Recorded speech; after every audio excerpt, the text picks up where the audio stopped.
Le relais des crampons.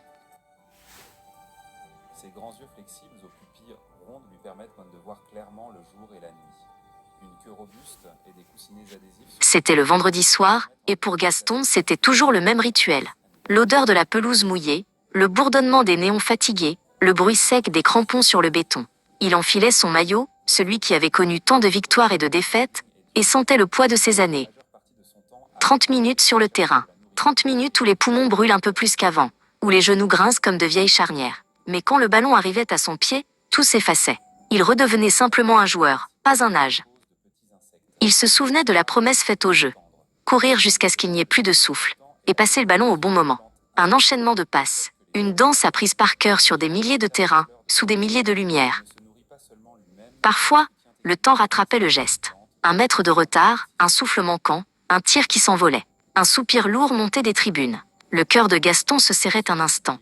Il savait que ces moments étaient de plus en plus fréquents.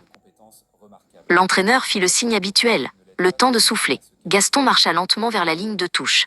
Il ne regarda personne, juste les lignes blanches qui le séparaient encore du jeu.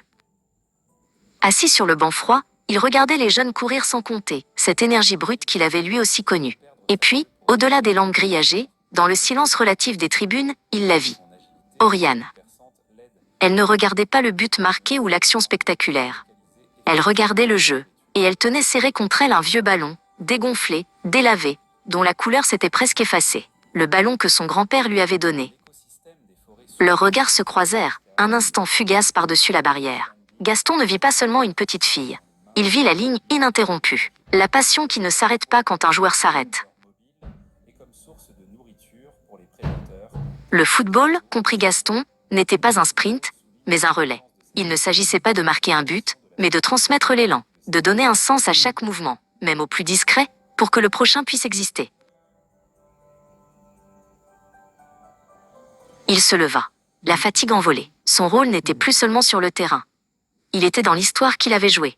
Le poids qu'il avait senti sur ses épaules n'était pas celui des années, mais celui d'une promesse honorée. Il était temps de passer le témoin. Un symbole unique de l'écosystème de Madagascar.